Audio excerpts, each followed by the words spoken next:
के साथ। नमस्कार, सिटी वाराणसी लाइव में आप सभी का स्वागत है। मैं हूं ममता चौरसिया। आइए नजर डालते हैं आज के हेडलाइंस पर।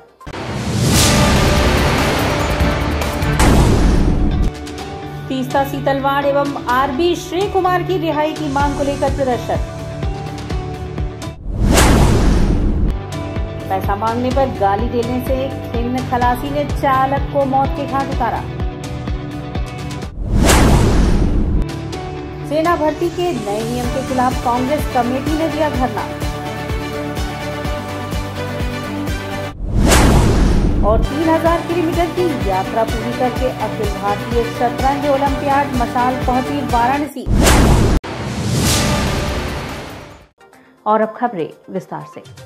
तीस्ता सीतलवाड़ एवं आरबी श्री कुमार की रिहाई के संबंध में वाराणसी के नागरिक समाज द्वारा ज्ञापन दिया गया। तीस्ता सीतलवाड़ एवं आरबी श्री कुमार की रिहाई के संबंध में वाराणसी के नागरिक समाज की ओर से ज्ञापन दिया गया। इस ज्ञापन के माध्यम से बताया गया कि मानवाधिकार कार्यकर्ता, अधिवक्ता, बेबाक पत्रकार और सोशल एक्टिविस्ट तीस्ता सीतलवाड़ और पूर्व पुलिस अधिकारी आरबी श्री कुमार की असंवैधानिक गिरफ्तारी की ओर ध्यान दिलाना चाहते हैं। यह देश के न्यायिक इतिहास का संभवतः पहला मामला है जिसमें एक याचिका को सुप्रीम कोर्ट ने खारिज किया और याचिकाकर्ता से जुड़े लोगों को उसके तुरंत बाद पुलिस ने हिरासत में ले लिया। यह याचिका गुजरात के तत्कालीन मुख्यमंत्री और अब प्रधानमंत्री नरेंद्र मोदी और 63 अन्य को 2002 के दंगों में गठित विशेष जांच दल को क्लीन चिट दिए जाने, जिसे गुजरात दंगों ने बरकरार रखा था, की अपील थी, जो सुप्रीम कोर्ट ने याचिकाकर्ता जाकिया जाफरी ने दायर की थी। गुजरात पुलिस ने सुप्रीम कोर्ट के क्लीन चिट के ठीक बाद बिना किसी वारंट के तीस्ता सीतलवाड़ एवं आरबी श्री कुमार, जो गुजरात दंगों के समय डीजीपी थे, को असंवैधानिक ढंग से गिरफ्तार कर लिया। तीस्ता सीतलवाड़ गुजरात दंगे में पीड़ितों को न्याय दिलाने वाली एक सशक्त आवाज है। साथ ही सत्ता संरक्षण में घटित मुस्लिम विरोधी हिंसा में निचली अदालत में तत्कालीन मुख्यमंत्री नरेंद्र मोदी को क्लीन चिट के खिलाफ वह सुप्रीम कोर्ट गई थी। उनकी इस तरह से गिरफ्तारी से इस देश के लोकतंत्र पसंद, संविधान पसंद और न्यायालय में यकीन रखने वाले नागरिक समाज को ठेस पहुंची है और यह मामला संदेह के घेरे में नजर आना स्वाभाविक लग रहा है। हम चाहते हैं कि आप इस मामले को संज्ञान में लें और नागरिक समाज की मांगों पर गौर करें। ये प्रोटेस्ट देखिए, मानवाधिकार कार्यकर्ता, पत्रकार और जो अधिवक्ता रही हैं और जिन्होंने गुजरात नरसंहार में पीड़ितों को न्याय दिलाने के लिए पिछले 20 सालों से संघर्ष किया है, न्याय भी दिलाया है तमाम लोगों को, उनकी जिस तरीके से असंवैधानिक गिरफ्तारी की गई है मुंबई में, आज बनारस का नागरिक समाज यहाँ शास्त्री घाट पे एकत्र होकर उनका हम विरोध कर रहे हैं इस रिहाई का। और हम चाहते हैं कि अविलंब उनकी रिहाई की जाए। हम उनकी गिरफ्तारी का विरोध करते हैं और मांग करते हैं कि जो पुराने डीजीपी थे पूर्व गुजरात के श्री आरबी कुमार, उनको और तीस्ता सीतलवाड़ दोनों को अविलंब रिहाई की जाए। और हम ये भी जानते हैं कि ये जो पूरी जो सुप्रीम कोर्ट से ये जो पूरी न्याय व्यवस्था पूरी जो है संदिग्ध के घेरे में है और पूरी ये संदिग्धता, इसमें स्वाभाविक रूप से संदिग्धता नज़र आती है। इसको हमने राष्ट्रपति के नाम ज्ञापन दिया है इन्हें पुनर्विवेचना के लिए, और इसको नहीं किया गया तो पूरा जो नागरिक समाज है, जो लोकतंत्र पसंद समाज है, जो न्याय पसंद समाज है, जो न्यायालय पसंद समाज है, उनको बहुत बड़ी क्षति महसूस हुई है और वो ये सोच रहा है कि न्याय क्या भारत में मिलना मुश्किल है। चोलापुर थाना अंतर्गत कपीसा मोड़ पर ट्रक के अंदर एक रक्त रंजिश लाश मिली, जिसे पुलिस ने कब्जे में लेकर कार्यवाही शुरू कर दी और खलासी को गिरफ्तार कर लिया। चोलापुर थाना अंतर्गत कपीसा मोड़ के पास एक ट्रक में रविवार को चालक का रक्त रंजित शव मिला था। मौके पर पहुंची पुलिस शव को कब्जे में लेकर अग्रिम कार्यवाही में जुट गई थी। इस दौरान लापता खलासी संदेह के घेरे में था, जिसे चोलापुर पुलिस ने गिरफ्तार कर जब पूछताछ की तो वह टूट गया। उसने बताया कि ड्राइवर सेवालाल उसे हर वक्त मां की गाली देता था, जिससे व्यथित था और रविवार की रात मौका पाकर उसकी हत्या कर दी और उसके पास रखे पैसे लेकर फरार हो गया। पुलिस ने पकड़े गए अभियुक्त के पास से 43,000 रुपए भी बरामद किए हैं, जो वो ड्राइवर के पास से लेकर भागा था। एसपी ग्रामीण सूर्यकांत त्रिपाठी ने हत्यारोपी को मीडिया के समक्ष पेश करते हुए बताया कि रविवार को चोलापुर थाना अंतर्गत कपीसा मोड़ के पास एक ट्रक में चंदौली निवासी सेवालाल यादव नामक ट्रक ड्राइवर का शव मिला था।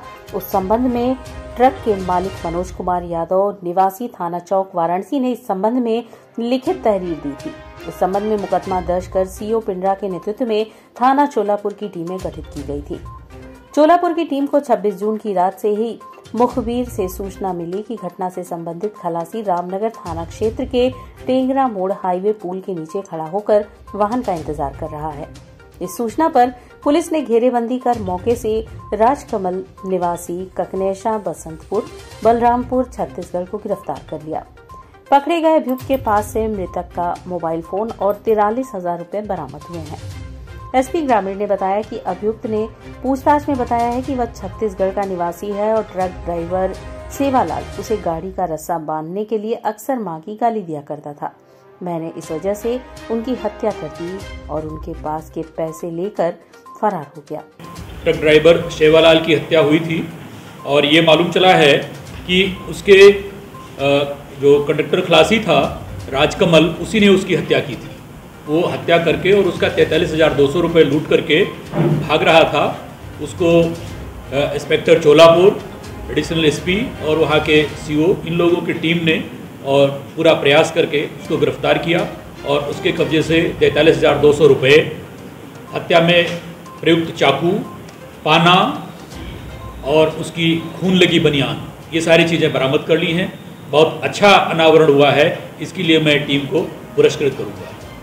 आजमगढ़ और रामपुर में भारतीय जनता पार्टी की प्रचंड जीत पर भाजपाइयों ने रोहनिया स्थित कार्यालय पर जश्न मनाया। समाजवादी पार्टी के गढ़ रहे आजमगढ़ और रामपुर में भारतीय जनता पार्टी को मिली प्रचंड जीत पर भाजपाइयों ने जश्न मनाया। रोहनिया स्थित भाजपा के क्षेत्रीय मुख्यालय में आयोजित कार्यक्रम में क्षेत्रीय अध्यक्ष महेश चंद्र श्रीवास्तव के नेतृत्व में कार्यकर्ताओं ने आतिशबाजी की और ढोल नगाड़ों की थाप पर नाचते हुए एक दूसरे को मिठाई खिलाई एवं बधाई दी।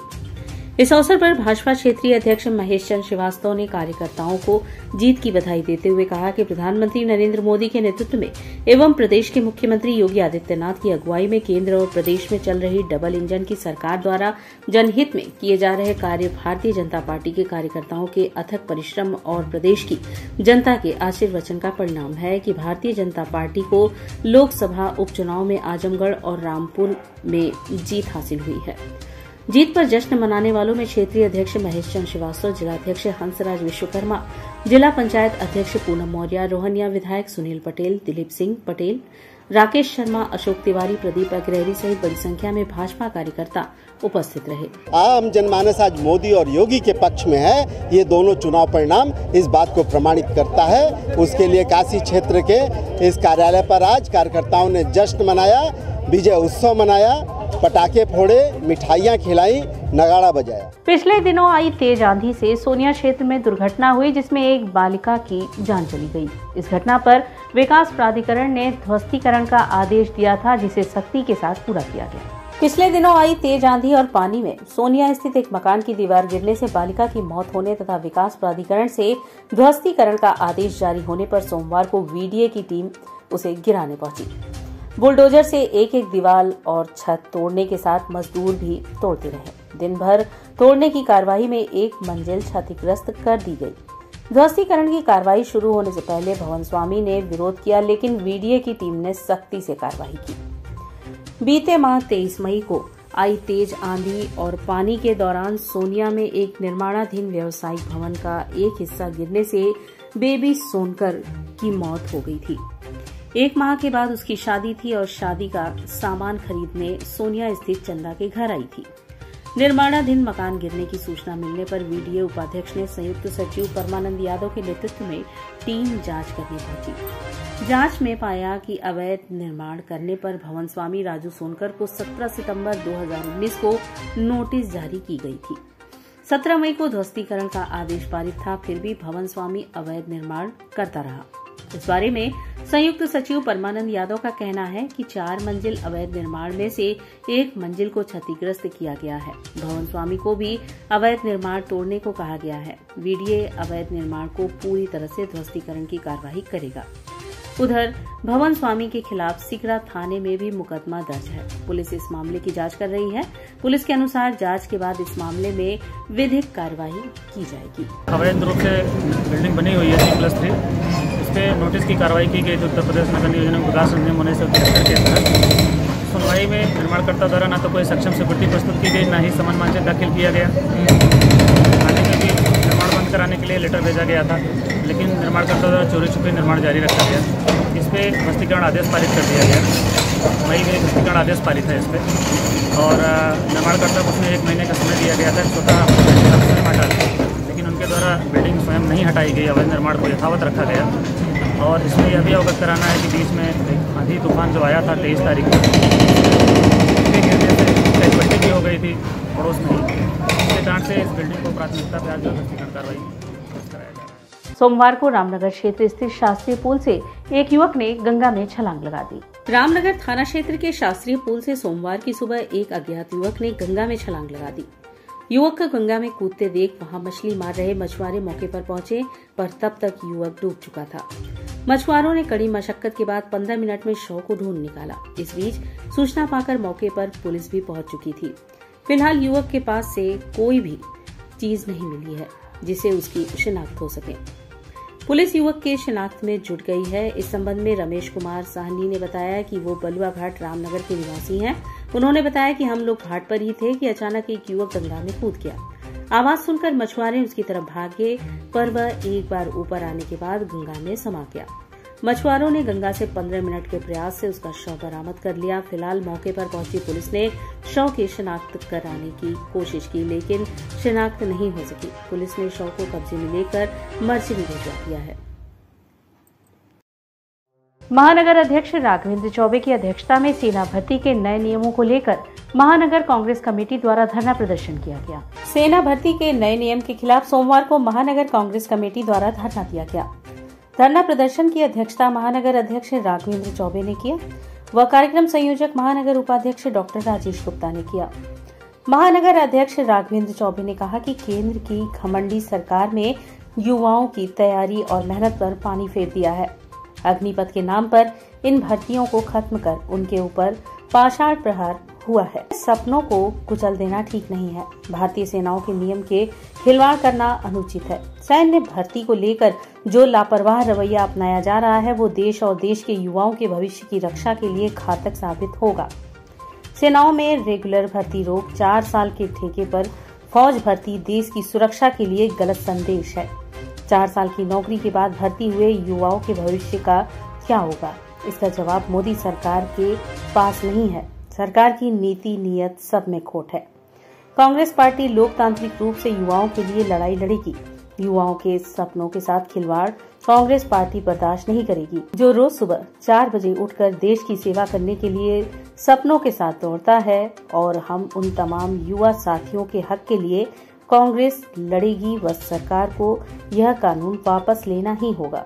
उक्त अवसर पर रमेश शर्मा, आयुष तिवारी, मोहम्मद उजैर, अनिल पटेल, गोरख यादव, बबलू बिंद, राज जायसवाल, रामजी गुप्ता, विकास पांडे, मोहम्मद इरफान, मुमताज समेत अन्य लोग उपस्थित रहे। भारतीय सेना में एक तुगलकी फरमान ला करके देश के नौजवानों के साथ और सेना के मजबूती और पराक्रम के साथ खिलवाड़ करने का प्रयास का कोई कृत्य रचा जा रहा है, उसके खिलाफ अपने नेता आदरणीय राहुल गांधी जी और आदरणीय प्रियंका गांधी जी के निर्देश पे पूरे देश में कांग्रेस के लोग सत्याग्रह करके इस कानून को वापस लेने के लिए आज हमारा प्रत्यक्ष रूप से धरना है। आगे हम इस नौजवानों की लड़ाई लड़ने के लिए उनके साथ कंधे से कंधा मिला करके हर स्तर पे जा करके इस कानून की वापसी तक, इस नियम की वापसी तक कांग्रेस के लोग आंदोलित रहेंगे और इस नियम को, इस कानून को वापस करा के ही चैन से रहेंगे। काशी हिंदू विश्वविद्यालय में अब छात्रों की समस्याएं ईमेल के द्वारा सुनी जाएंगी, जिसके लिए एक सेल बनाया गया है। काशी हिंदू विश्वविद्यालय में छात्रों व कर्मचारियों की समस्या अब ईमेल के द्वारा सुनी जाएगी, जिसके लिए एक सेल बनाया गया है, जहां पर कर्मचारी आने वाली शिकायतों को देखेंगे तथा उसका जवाब देने के साथ ही समस्या के निराकरण को लेकर समस्या के निराकरण से अवगत कराएंगे। मुख्य सुरक्षा अधिकारी प्रोफेसर अभिमन्यु बताया कि छात्रों और कर्मचारियों की समस्या के लिए मेल आईडी बना दी गई है। जो भी समस्याएं आएंगी उसका निराकरण किया जाएगा तथा अब तक लगभग 50 समस्याएं आ चुकी हैं, जिसका शिकायतकर्ता को जवाब देने के साथ ही समस्या का निवारण के लिए भी कार्य प्रारंभ कर दिया गया है। यह कार्य छात्रों व कर्मचारियों के लिए काफी अच्छा रहेगा, जिससे लोगों की समस्याओं का निराकरण हो सकेगा। कि अगर कोई विभाग किसी छात्र का या कर्मचारी का समस्या को समाधान समय पर नहीं करता है तो उसका ग्रीवांस बनता है और आगे चल करके वही सिस्टम के खिलाफ उसको सोचने के लिए, सिस्टम के खिलाफ बात करने के लिए बाध्य होता है। तो सिस्टम में एक ट्रस्ट बने, उसके लिए हम लोग इस प्लेटफॉर्म के माध्यम से काम कर रहे हैं। और उसको जैसे हम एक ब्रिज बन करके काम कर रहे हैं कि समस्या किसी की और की है तो हम कहीं नहीं सुना जा रहा है तो हम उससे परसू कर लें कि वो सुन लिया।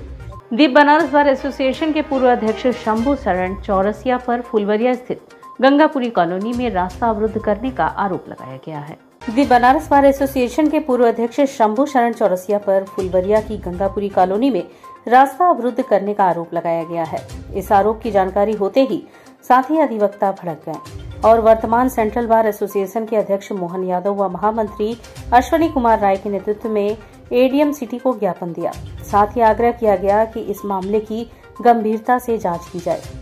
इस आरोप के संबंध में शंभू चरण चौरसिया ने भी मीडिया के समक्ष अपना पक्ष रखा। तो मैं यह सुन करके स्तब्ध रह गया कि मैं हमेशा सहयोग करने वाला और हमेशा लोगों के सुख दुख में साथ देने वाला, और मेरे ऊपर भी आरोप किस लिए लगा ये समझ से परे था। तो मैंने भी सोचा कि मैं प्रार्थना पत्र माननीय जिलाधिकारी महोदय को दे करके यह आश्वस्त कर दूं कि मेरे द्वारा ऐसा कोई नहीं काम किया गया है। कृपया किसी को मौके पर भेज करके सत्यता की जांच कर ली जाए कि किन परिस्थितियों में और क्यों वहाँ के निवासियों का रास्ता रोका गया है और किसके साजिश में आकर के उन लोगों ने मेरा नाम प्रकाशित किया, इसका भी पता चल जाए। इसलिए मैं बेहतर समझा कि आज ज्ञापन दूं और मैं अपने अध्यक्ष महामंत्री सेंट्रल बार और अधिवक्ता बंधुओं के साथ जा करके ज्ञापन दिया हूँ। और यहाँ वक्त चला है एक छोटे से ब्रेक का, मिलते हैं ब्रेक के बाद। वाराणसी लाइव, सच के साथ।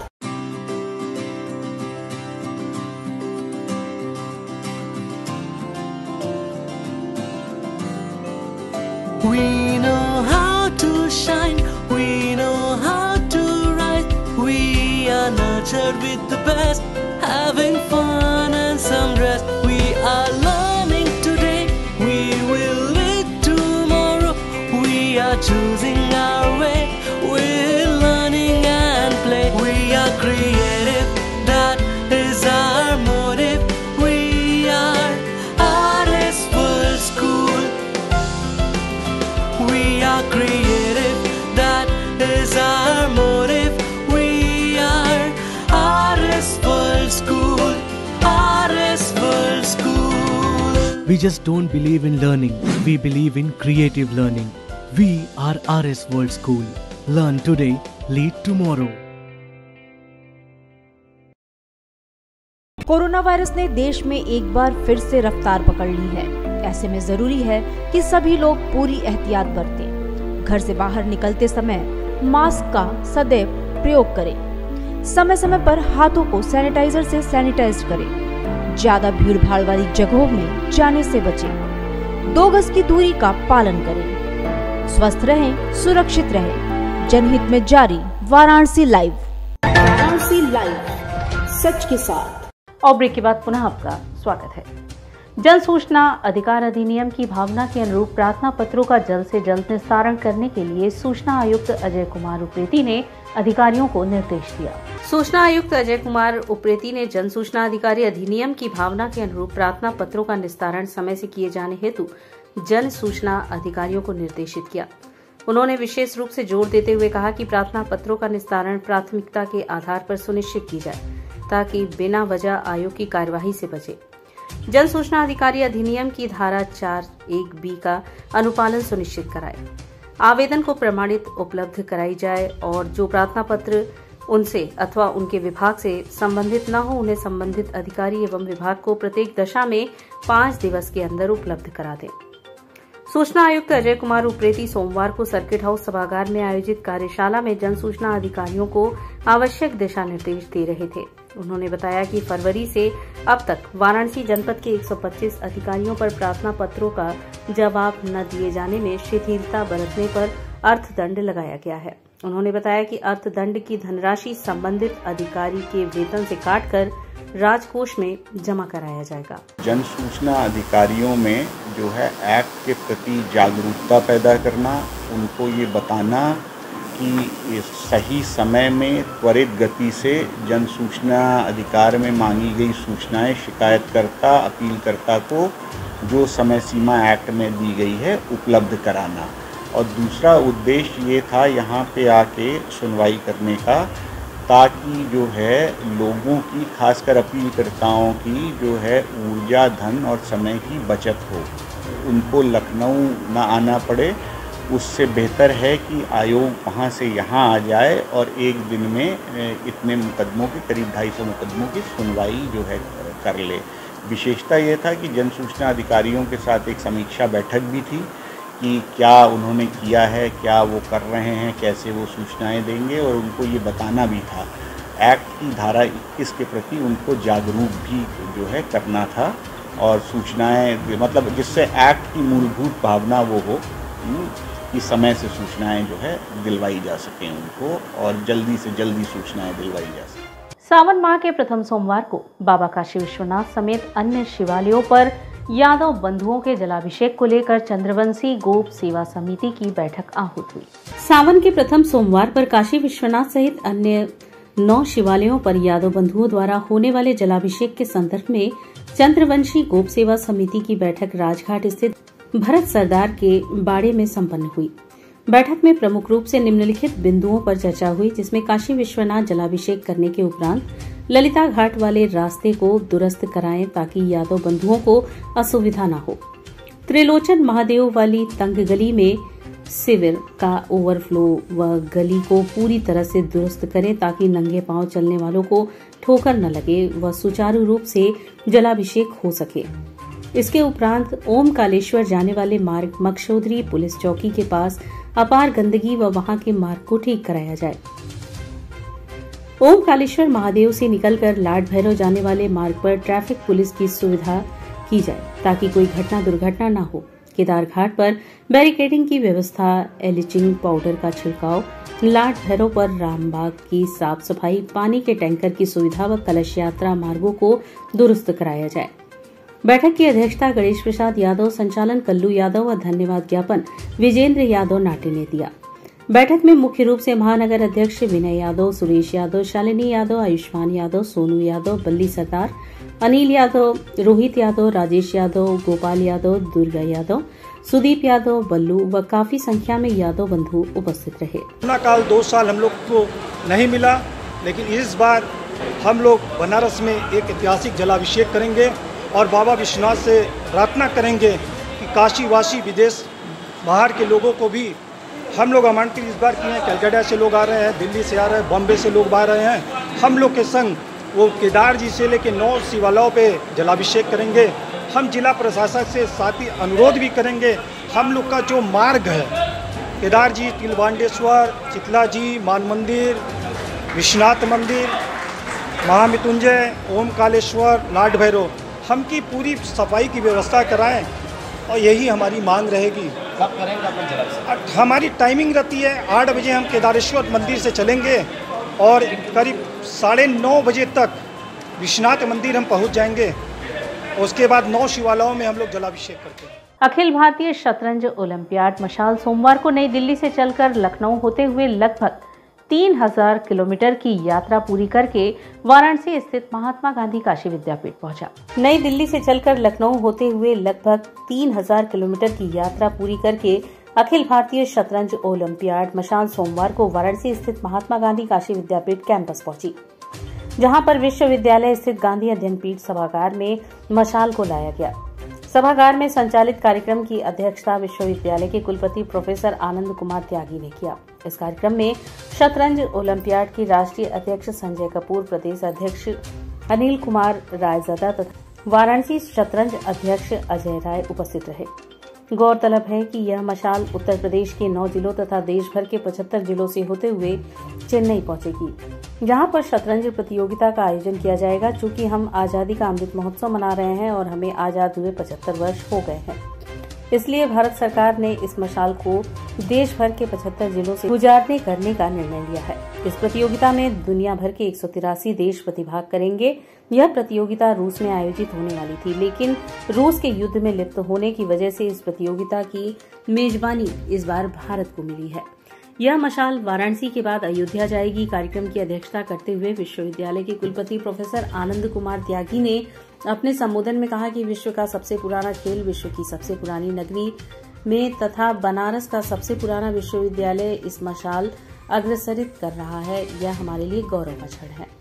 इस कार्यक्रम में वाराणसी जिला प्रशासन के आला अधिकारी, विश्वविद्यालय के तमाम शिक्षक तथा एक्टिविटी क्लब के समस्त छात्र, जिनमें मुख्य रूप से राणा अंशुमान सिंह, बृहस्पति राज पांडे, अश्विनी कुमार, पंकज यादव तथा प्रिया राय शामिल थी। भारत को इस बार चेस का ओलंपियाड कराने का दायित्व मिला है।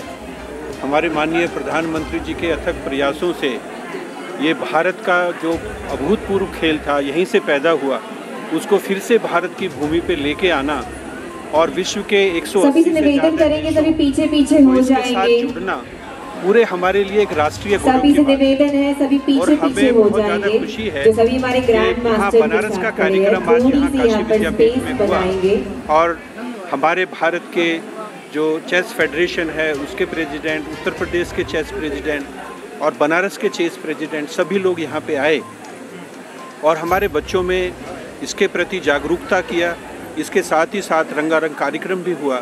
तो निसंदेह जो हमारी पुरानी धरोहर है, क्योंकि काशी विद्यापीठ भी एक पुरानी यूनिवर्सिटी है, महात्मा गांधी जी द्वारा स्थापित है, और उसके साथ ही साथ चेस भी हमारा भारतीय पुरातन परंपरा का एक हिस्सा है। तो ये सारी चीज़ें जब एक साथ मिलती हैं तो निसंदेह एक अपूर्व उल्लास की अनुभूति यहाँ पे हुई और हमें पूर्ण विश्वास है और पूरा काशी विद्यापीठ परिवार ये उम्मीद करता है कि हमारा ये आयोजन जो हम चेन्नई में ओलंपियाड अरेंज कर रहे हैं ये बहुत ही सक्सेसफुल होगा और पूरे विश्व को एक मैसेज जाएगा कि भारत का पुरातन खेल जब भारत की इस पवित्र जमीन पे आता है तो कैसे उत्सव बनता है। मनोज तिवारी क्रिकेट क्लब द्वारा आयोजित स्वर्गीय पुष्पा टंडन स्मृति क्रिकेट प्रतियोगिता 2022 का उद्घाटन सोमवार को doctor Sampurnanand sports stadium Sigra में हुआ। उत्तर प्रदेश क्रिकेट एसोसिएशन के दिशा निर्देशन में वाराणसी क्रिकेट एसोसिएशन की संबद्धता में मनोज तिवारी क्रिकेट क्लब के द्वारा आयोजित स्वर्गीय पुष्पा टंडन स्मृति क्रिकेट प्रतियोगिता 2022 का उद्घाटन सोमवार को doctor Sampurnanand sports stadium Sigra में हुआ। उद्घाटन समारोह के मुख्य अतिथि दीपक अग्रवाल आयुक्त वाराणसी मंडल रहे। समारोह के विशिष्ट अतिथि पूर्व रणजी खिलाड़ी जावेद अख्तर खान, निदेशक Uttar Pradesh cricket association, chairman Uttar Pradesh cricket development committee रहे। समारोह की अध्यक्षता सुधीर टंडन ने किया। समारोह के विशिष्ट अतिथि Manish Tandon, circle head HDFC bank पूर्वी उत्तर प्रदेश रहे। समारोह का संचालन आयोजन सचिव PP आनंद मिश्रा ने किया। क्षेत्रीय क्रीड़ा अधिकारी RP सिंह उपस्थित रहे। समारोह में प्रमुख रूप से senior advocate Vindhyachal Choubey, Banaras bar association के पूर्व अध्यक्ष राजेश मिश्रा, रोहित खन्ना, कृष्णा मिश्रा, अब्दुल कादिर, ऋषभ मिश्रा, रणजी खिलाड़ी सीमांत सिंह, अजय पांडे, जमाल अख्तर, हारिस अख्तर आदि खिलाड़ी एवं खेल प्रेमी उद्घाटन समारोह में उपस्थित रहे। उद्घाटन समारोह के बाद बरेका जूनियर्स व कबीर स्पोर्टिंग क्लब के बीच उद्घाटन मैच खेला गया, जिसमें बरेका जूनियर्स ने शानदार विजय दर्ज की। अगर विगत 15-20 सालों का इतिहास देखें तो छोटे छोटे कस्बों से, छोटे छोटे शहरों से लोग निकलकर आज पूरे न सिर्फ अपने जिले का, पूरे देश का नाम अंतर्राष्ट्रीय स्तर पर झंडा फहरा रहे हैं। और यूपी का अगर देखें तो यूपी के आज क्रिकेट में अगर इंडियन टीम की बात करें तो यूपी का परचम लहरा रहा है और काफी बड़ी संख्या में लोग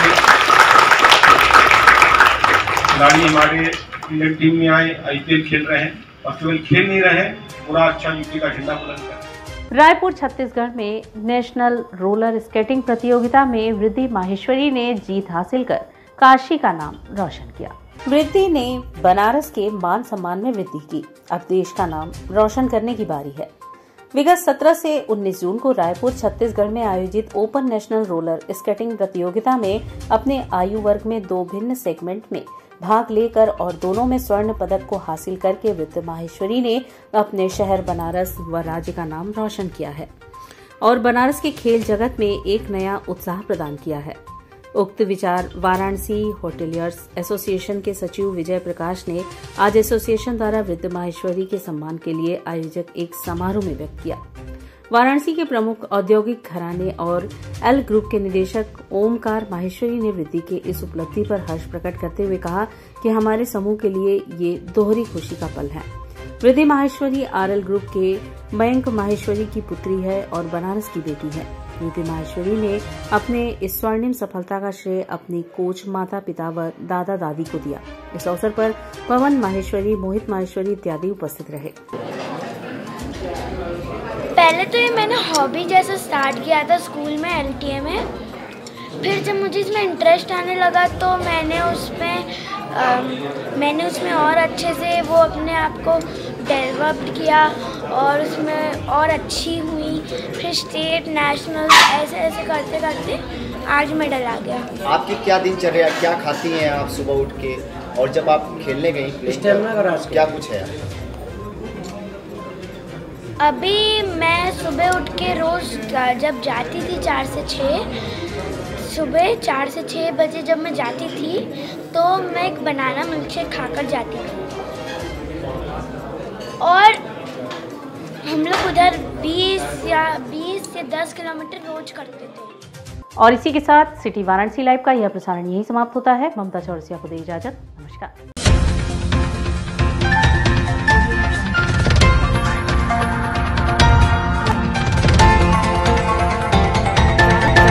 लाइव सच के साथ।